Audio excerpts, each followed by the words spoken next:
This is 5 Minutes to Change Your Life. My name's Joanne Mallon. I'm an author and coach. I love helping people make wee changes that make a massive difference in their lives. Give me 5 minutes of your time today. Just might change your life.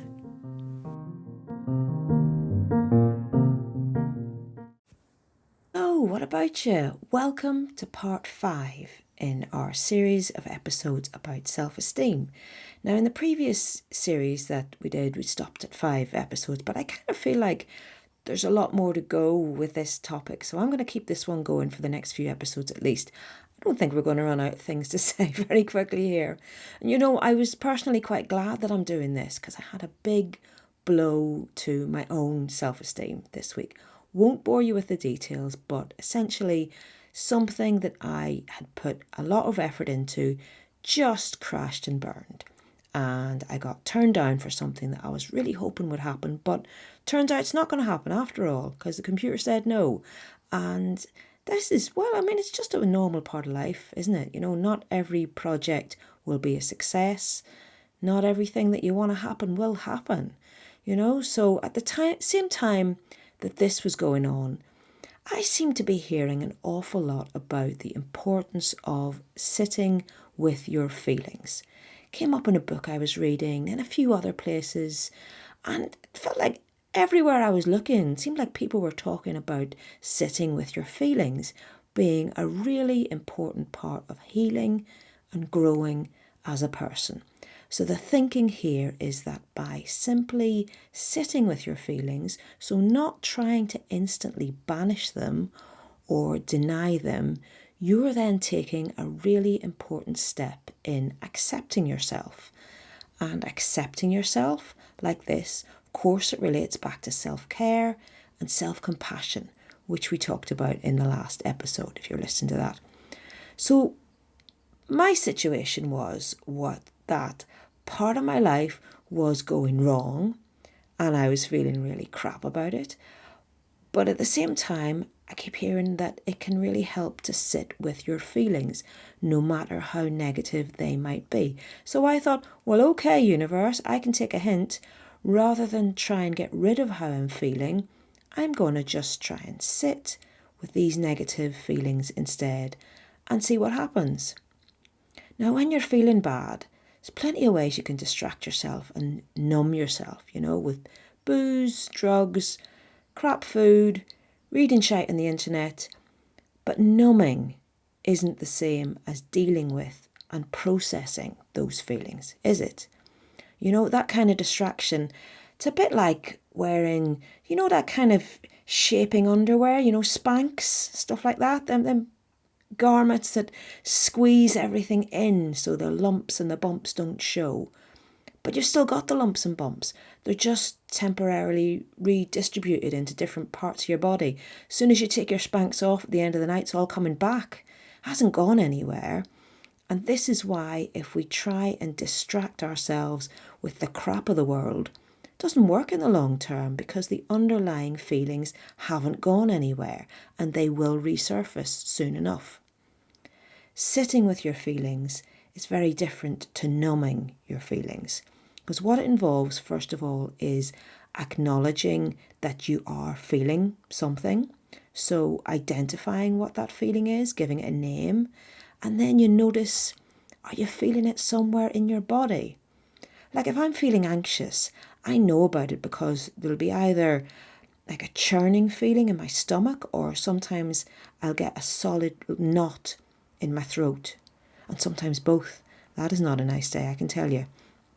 So once you've noticed and you've named what the feeling is and where it is in your body, you don't really have to do much else other than sit with it, be with it, and just breathe.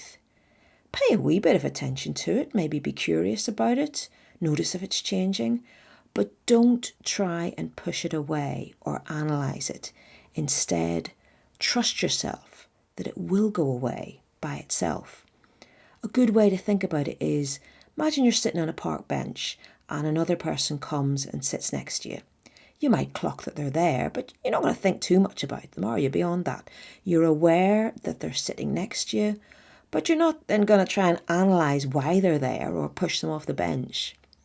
I was really surprised to read that there's been research into how we process emotions, and it was found that we only ever really feel an emotion for about a minute and a half before it starts to dissipate and change. So whatever that emotion is and wherever you're carrying it, never forget that it won't stay around forever. It will change, it will go. So I decided to just go about my usual day, but at the same time allowing these negative feelings to sit with me. So I went outside because it's been a few nice days. I've started having my breakfast outside when the weather's nice. And I just sat down and I thought, yeah, I can feel sadness sitting on one shoulder and disappointment sitting on the other. And I thought, well, I'll just leave them there then. If we're sitting with the feelings, I'll leave them fellas there. And I looked around the garden and the roses are all in bloom, all different colours, very, very beautiful. And then the thought popped into my head that nature never disappoints. The world may disappoint you, people may disappoint you, but nature never disappoints. And I just found that really comforting, and I could sense that the sadness and the disappointment were starting to shift. So then after breakfast I went in, sat at my desk, and on each side of my computer screen I've pinned up these two bright orange post-it notes, and on one side one of them says magic and the other one on the other side says fun. So that's the first thing that I see when I sit down at my desk.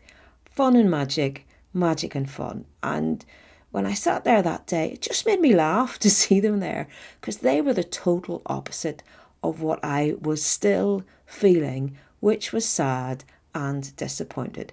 But when I laughed at my daffy post-it notes, I just felt a bit looser. I didn't feel quite so bad. And so the day went on. And to be honest with you, I did feel worse before I felt better. But eventually I could tell that this sadness and disappointment that I'd started the day with had gone. They disappeared, evaporated by themselves, and once they'd lifted off my shoulders, I felt lighter and like I was in a good place again. So the observation I would make from that for you is that sitting with your feelings, rather than trying to squish them down, is an interesting thing to do. I would encourage you to try it. And also, if you happen to have some positive habits or parts of your daily routine that are uplifting, like my going out in the garden or my post-it notes, they will lift you up even when you're feeling down. And in particular, I think the things that helped me were getting outside, appreciating nature, movement, and just having some daffy words pinned up on my computer screen where I couldn't miss them. So this week, as we continue our journey together towards better, healthier self-esteem, when uncomfortable feelings surface for you, as they undoubtedly will, try sitting with those feelings. Try accepting yourself rather than trying to numb yourself. Your feelings are perfectly valid, and so are you, and so am I, for that matter. Just want to say a huge, huge thank you to those of you who've left ratings and reviews recently. I always notice, and I'm tremendously grateful for your support. And I'll talk to you next time.